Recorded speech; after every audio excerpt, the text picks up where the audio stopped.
अमाशय में कौन सा अम्ल उत्पन्न होता है? ऑप्शन है सल्फ्यूरिक अम्ल, एसिटिक अम्ल, हाइड्रोक्लोरिक अम्ल या नाइट्रिक अम्ल। तो हमारे अमाशय में हाइड्रोक्लोरिक अम्ल का स्राव होता है और यह हाइड्रोक्लोरिक अम्ल अमाशय की भीतरी इन्वायरमेंट को एसिडिक बनाता है ताकि भोजन का पाचन हो सके। इस प्रकार इस क्वेश्चन का सही जवाब होगा कि हमारी अमाशय जो है वह हाइड्रोक्लोरिक अम्ल का स्राव करती है। नेक्स्ट क्वेश्चन, ताजे दूध का पीएच मान 6 है, जब यह खट्टा हो जाता है तो पीएच मान क्या होगा? देखिए क्वेश्चन में लिखा हुआ है कि ताजे दूध का पीएच मान जो है, पीएच वैल्यू है वह 6 है। तो जब यह दूध खट्टा हो जाए तो उसका पीएच मान क्या होगा, यह हमें बताना है। ऑप्शन हमारे पास है 6 से अधिक हो जाता है, या 6 से कम हो जाता है, या 6 ही रहता है, और चौथा ऑप्शन है उदासीन हो जाता है।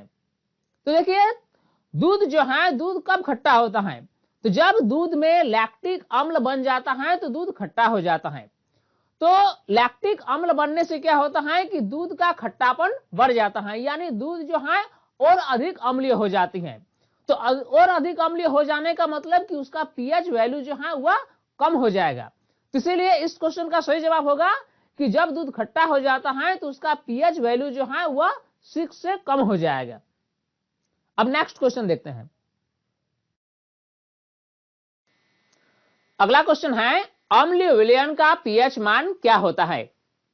ऑप्शन है 7, 7 से कम, 7 से अधिक या 14। तो देखिए अम्लीय विलयन का पीएच मान 7 से कम होता है, यानी जब किसी विलयन का पीएच वैल्यू 7 से कम हो तो उससे हम अम्लीय विलयन कहेंगे।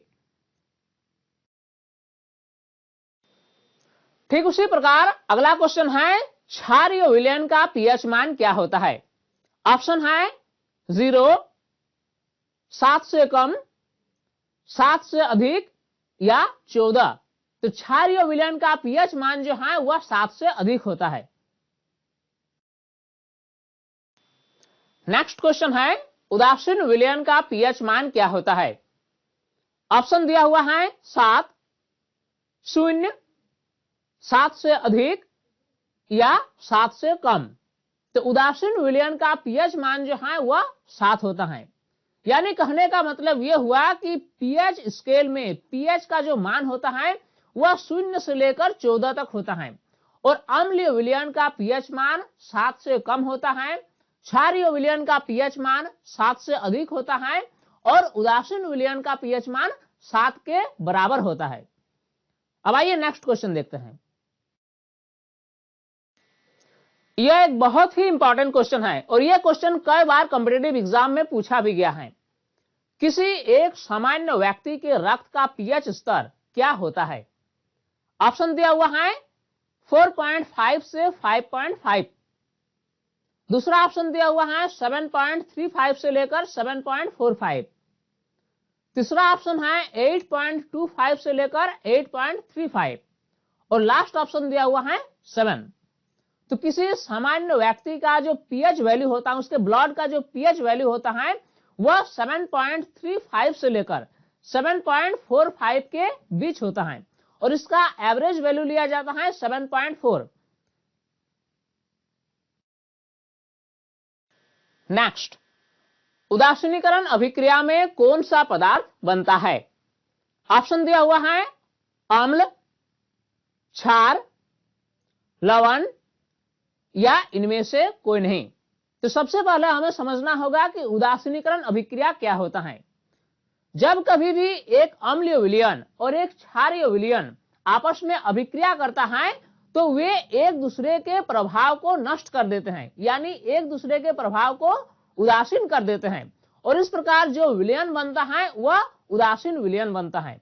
तो ये जो अभिक्रिया है किसी एक अम्लीय विलयन और किसी एक क्षारीय विलयन के बीच, इस अभिक्रिया को कहा जाता है उदासीनीकरण अभिक्रिया, यानी न्यूट्रलाइजेशन रिएक्शन। तो इस क्वेश्चन में हमें बताना है कि उदासीनीकरण अभिक्रिया में कौन सा पदार्थ बनता है। तो देखिए जब कभी भी एक अम्ल और एक क्षार आपस में अभिक्रिया करता है तो उस अभिक्रिया के फलस्वरूप लवण और जल का निर्माण होता है। इसीलिए इस क्वेश्चन का सही जवाब होगा कि उदासीनीकरण अभिक्रिया में लवण का निर्माण होता है। अब आइए नेक्स्ट क्वेश्चन देखते हैं। यह एक इंपॉर्टेंट क्वेश्चन है और अक्सर यह क्वेश्चन कंपटीशन या फिर एकेडमिक एग्जाम में पूछता है। शुद्ध जल का पीएच मान क्या होता है? ऑप्शन है 0, 1, 7 या 14।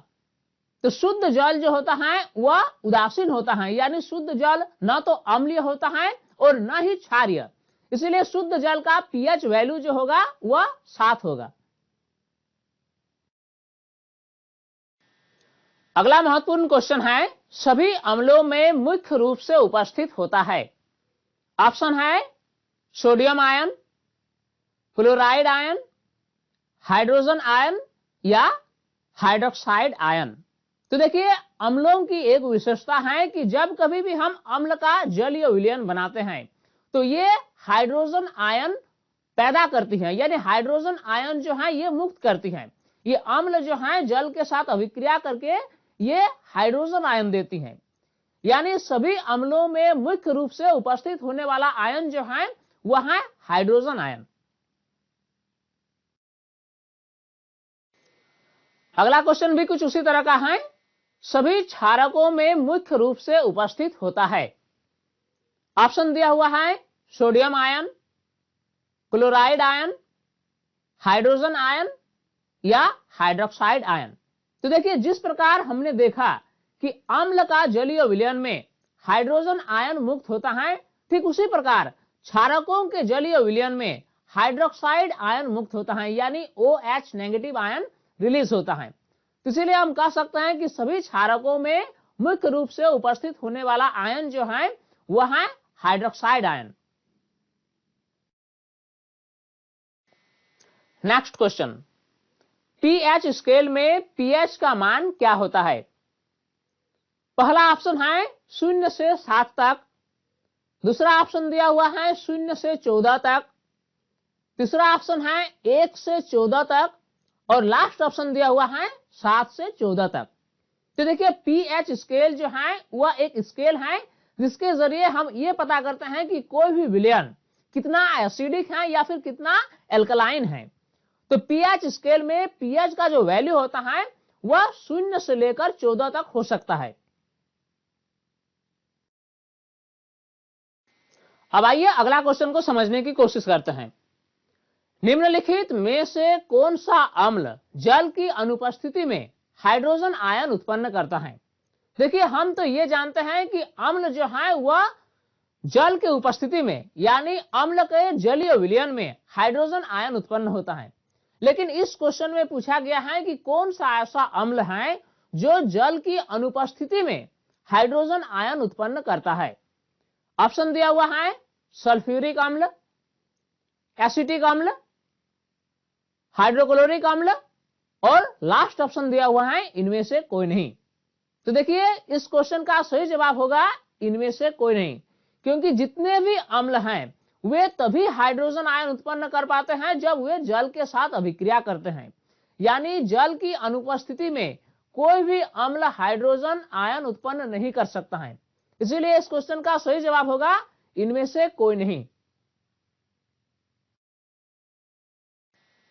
नेक्स्ट क्वेश्चन, धात्विक ऑक्साइड की प्रकृति कैसी होती है? ऑप्शन है अम्लीय, क्षारीय, उदासीन या इनमें से कोई नहीं। तो देखिए, जितने भी धातु के ऑक्साइड हैं जैसे copper oxide, iron oxide, zinc oxide, ये सभी जितने भी धात्विक ऑक्साइड हैं इनकी प्रकृति क्षारीय होती है। अब देखते हैं अगला क्वेश्चन। ये क्वेश्चन काफी इंपॉर्टेंट है। टमाटर में कौन सा अम्ल पाया जाता है? ऑप्शन हमारे पास है टार्ट्रिक अम्ल, ऑक्जेलिक अम्ल, लैक्टिक अम्ल या सिट्रिक अम्ल। तो टमाटर में पाए जाने वाला अम्ल जो है वह है ऑक्जेलिक अम्ल। अगला क्वेश्चन भी कुछ उसी तरह का है। खट्टे दूध में कौन सा अम्ल पाया जाता है? ऑप्शन दिया हुआ है एसिटिक अम्ल, हाइड्रोक्लोरिक अम्ल, लैक्टिक अम्ल या सिट्रिक अम्ल। तो देखिए दूध के खट्टे होने का कारण है कि खट्टे दूध में लैक्टिक अम्ल पाया जाता है और लैक्टिक अम्ल पाए जाने के कारण ही दूध खट्टा लगता है। नेक्स्ट इंपॉर्टेंट क्वेश्चन है, मधुमक्खी के डंक में कौन सा अम्ल पाया जाता है? तो देखिए मधुमक्खी के डंक के कारण हमें दर्द या जलन होता है। तो ये ऐसा क्यों होता है? इसका कारण यही है कि मधुमक्खी के डंक में एक विशेष प्रकार का अम्ल पाया जाता है और जब ये अम्ल हमारे शरीर में प्रवेश कर दी जाती है तो हमें दर्द व जलन महसूस होता है। तो इस क्वेश्चन में हमें बताना है कि मधुमक्खी के डंक में कौन सा अम्ल पाया जाता है। ऑप्शन दिया हुआ है एस्कॉर्बिक अम्ल, मैथेनोइक अम्ल, लैक्टिक अम्ल या सिट्रिक अम्ल। तो देखिए मधुमक्खी के डंक में मैथेनोइक अम्ल पाया जाता है और मैथेनोइक अम्ल के कारण ही हमें दर्द और जलन का महसूस होता है। अगला क्वेश्चन, अम्ल के साथ धातु की अभिक्रिया से कौन सा गैस मुक्त होता है? देखिए अम्ल जो है वह धातु के साथ अभिक्रिया करके एक गैस मुक्त करती है। तो इस क्वेश्चन में हमें बताना है कि वह कौन सा गैस है जो इस अभिक्रिया में मुक्त होती है। ऑप्शन दिया हुआ है ऑक्सीजन, हाइड्रोजन, नाइट्रोजन या हाइड्रोजन क्लोराइड। तो देखिए जब कभी भी अम्ल और धातु के बीच अभिक्रिया होती है तो उस अभिक्रिया के फलस्वरूप हाइड्रोजन गैस मुक्त होती है। नेक्स्ट क्वेश्चन है, जिप्सम का रासायनिक सूत्र क्या है? यह क्वेश्चन काफी इंपॉर्टेंट है, इस क्वेश्चन को आप नोट जरूर कर लें। ऑप्शन दिया हुआ है CaSO4.2H2O, अगला ऑप्शन है CuSO4.5H2O, नेक्स्ट ऑप्शन दिया हुआ है CuSO4.2H2O और लास्ट ऑप्शन दिया हुआ है SnCl2.2H2O। तो देखिए जिप्सम का रासायनिक सूत्र है CaSO4.2H2O।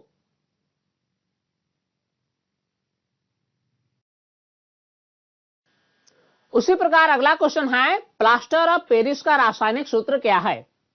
ऑप्शन हमारे पास है CaSO4.5H2O या CaSO4.5H2O, तीसरा ऑप्शन दिया हुआ है CuSO4.5H2O और लास्ट ऑप्शन दिया हुआ है CuSO4.5H2O। तो पेरिस और प्लास्टर का रासायनिक सूत्र है CaSO4.5H2O। नेक्स्ट क्वेश्चन, यह क्वेश्चन काफी इंपॉर्टेंट है और यह क्वेश्चन कई बार कॉम्पिटिटिव एग्जाम में पूछा भी गया है।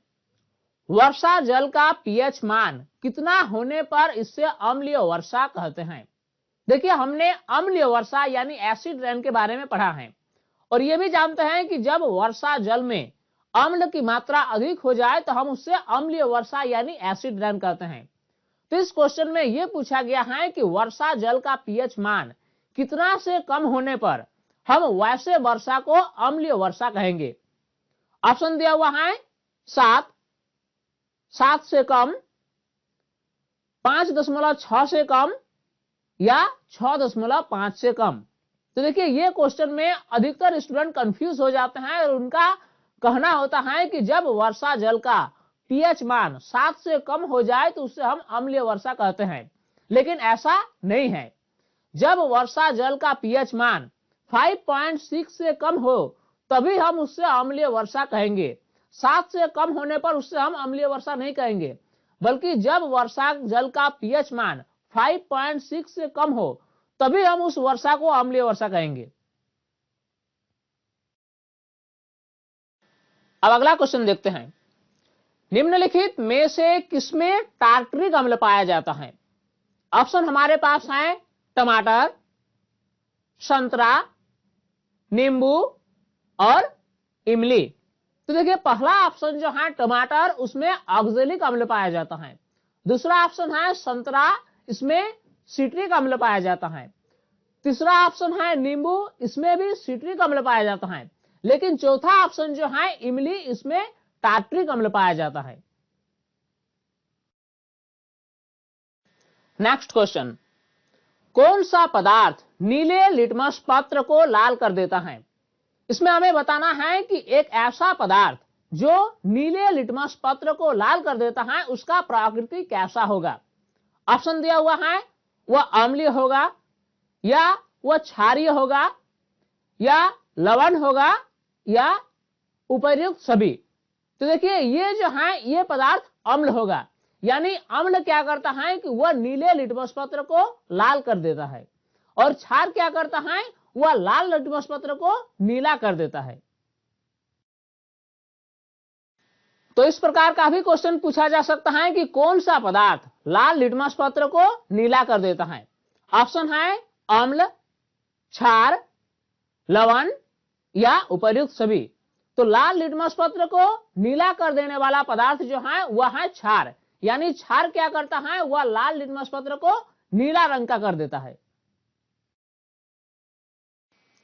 नेक्स्ट क्वेश्चन है, मिल्क ऑफ मैग्नीशिया क्या है? ऑप्शन दिया हुआ है ammonium hydroxide, magnesium hydroxide, potassium hydroxide या सोडियम हाइड्रोक्साइड। देखिए मिल्क ऑफ मैग्नीशिया जो है वह एक दुर्बल क्षार है जिसका उपयोग हम कब करते हैं, जब हमारे पेट में अत्यधिक अम्ल हो जाए, यानी अम्लीयता बहुत अधिक हो जाए, तो उस अम्लीयता को कम करने के लिए मिल्क ऑफ मैग्नीशिया का यूज किया जाता है। तो इस क्वेश्चन में हमें बताना है कि मिल्क ऑफ मैग्नीशिया का रासायनिक नाम क्या है। तो मिल्क ऑफ मैग्नीशिया जो है वह है मैग्नीशियम हाइड्रोक्साइड, जिसका रासायनिक सूत्र होता है MgOH2। यह एक इंपॉर्टेंट क्वेश्चन है। इसमें पूछा गया है कि दांतों का इनेमल किस रसायन का बना होता है। तो देखिए हमारी दांत की जो बाहरी परत है वह सफेद रंग की होती है, व्हाइट कलर की होती है, और इससे कहते हैं दांत का इनेमल। और ये पदार्थ जो है मानव शरीर का सबसे कठोर पदार्थ होता है। तो इस क्वेश्चन में हमें बताना है कि ये जो इनेमल है ये किस रसायन का बना होता है। ऑप्शन दिया हुआ है calcium phosphate, potassium carbonate, calcium carbonate या इनमें से कोई नहीं। तो दांतों का इनेमल जो है वह कैल्शियम फॉस्फेट का बना होता है। इस क्वेश्चन में पूछा गया है आश्रित जल का पीएच मान क्या होता है। आश्रित जल कहने का मतलब डिस्टिल्ड वाटर। तो इस क्वेश्चन में हमें बताना है कि डिस्टिल्ड वाटर का पीएच मान क्या होता है। ऑप्शन दिया हुआ है 7, 7 से कम, 7 से अधिक या 0। तो देखिए आश्रित जल जो है डिस्टिल्ड वाटर वह 100% प्योर होता है, उसमें कोई भी मिलावट नहीं होती है, और ऐसे जल का पीएच मान जो है वह 7 होता है, यानी ऐसे जल जो है वह पूर्ण रूप से उदासीन होते हैं। आश्रित जल न तो अम्लीय होते हैं और न ही क्षारीय, इसीलिए आश्रित जल का पीएच मान जो है वह 7 होता है। इस क्वेश्चन में लिखा हुआ है किसी विलयन का पीएच मान 6 है, यह क्या है यह हमें बताना है। ऑप्शन दिया हुआ है दुर्बल अम्ल है, या प्रबल अम्ल है, या दुर्बल क्षार है, या प्रबल क्षार है। तो देखिए इस विलयन का पीएच मान दिया हुआ है 6। तो चूंकि हम जानते हैं कि जो अम्ल होता है उसका पीएच मान 7 से कम होता है, तो यानी ये विलयन जो होगा वह क्षार नहीं बल्कि अम्ल होगा। लेकिन अब सवाल यह है कि क्या ये दुर्बल अम्ल है या प्रबल अम्ल है। तो देखिए अगर पीएच मान बहुत कम हो तो वह प्रबल अम्ल होगा, लेकिन अगर बहुत कम ना हो, 7 के आमने सामने हो, तो वह दुर्बल अम्ल होगा, यानी ये विलयन जो है वह दुर्बल अम्ल है। अगर ये प्रबल अम्ल होता तो इसका पीएच मान 0, 1 या 2 इस तरह का कुछ होता है। चूंकि इसका पीएच मान 6 है, इसीलिए ये अम्ल जो है ये दुर्बल अम्ल है। तो अब आप इस क्वेश्चन का जवाब आसानी से दे सकते हैं। इसमें लिखा है किसी विलयन का पीएच मान 0 है, यह क्या है। ऑप्शन दिया हुआ है दुर्बल अम्ल है, या प्रबल अम्ल है, या दुर्बल क्षार है, या प्रबल क्षार है। तो ये जो है ये अम्ल होगा और वह भी प्रबल अम्ल होगा, क्योंकि इसका पीएच मान जो है वह बहुत बहुत कम है, यानी 0 है। और पीएच मान जितना कम होगा अम्ल उतना ही प्रबल होगा। नेक्स्ट क्वेश्चन, धोने का सोडा का रासायनिक सूत्र क्या है? पहला ऑप्शन है Na2CO3.10H2O, दूसरा ऑप्शन है NaHCO3, तीसरा ऑप्शन है CaOCl2 और चौथा ऑप्शन है Na2CO3.H2O। तो धोने का सोडा यानी वॉशिंग पाउडर का रासायनिक सूत्र है Na2CO3.10H2O। ठीक उसी प्रकार अगला क्वेश्चन है, बेकिंग सोडा का रासायनिक सूत्र क्या है? ऑप्शन दिया हुआ है Na2CO3.10H2O, NaHCO3 या CaOCl2 और चौथा ऑप्शन दिया हुआ है Na2CO3.H2O। तो बेकिंग सोडा का रासायनिक सूत्र है NaHCO3 यानी sodium hydrogen carbonate. Next question, इस क्वेश्चन का जवाब हम नहीं बताएंगे, इस क्वेश्चन का जवाब आपको खुद करना है। इसमें पूछा गया है शुद्ध जल की प्रकृति कैसी होती है? ऑप्शन दिया हुआ है अम्लीय, क्षारीय, उदासीन या इनमें से कोई नहीं। तो इस क्वेश्चन में हमें क्या बताना है कि शुद्ध जल की प्रकृति कैसी होती है। क्या शुद्ध जल अम्लीय होती है या क्षारीय होती है या उदासीन होती है या इनमें से कोई नहीं? इस क्वेश्चन का सही जवाब आप इस वीडियो के कमेंट सेक्शन में आप हमें जरूर दें, ताकि हमें भी समझ में आए कि इस वीडियो को देखकर आपने कुछ सीखा है। तो स्टूडेंट्स, उम्मीद करता हूं ये वीडियो आपके लिए काफी हेल्पफुल होगी, और अगर इस वीडियो का आपने अभी तक लाइक नहीं किया तो इस वीडियो को लाइक जरूर करें। साथ ही ये वीडियो अपने दोस्तों में शेयर करें ताकि हर कोई इस वीडियो से लाभ उठा सके। और स्टूडेंट्स, अगर आपने हमारे YouTube चैनल साइंस प्लेटफॉर्म को अभी तक सब्सक्राइब नहीं किया तो सब्सक्राइब बटन को दबाकर इसका नोटिफिकेशन बेल को ऑन कर लें, ताकि हर नए वीडियोस की लेटेस्ट अपडेट्स आपको आसानी से मिल सके। तब तक के लिए बाय।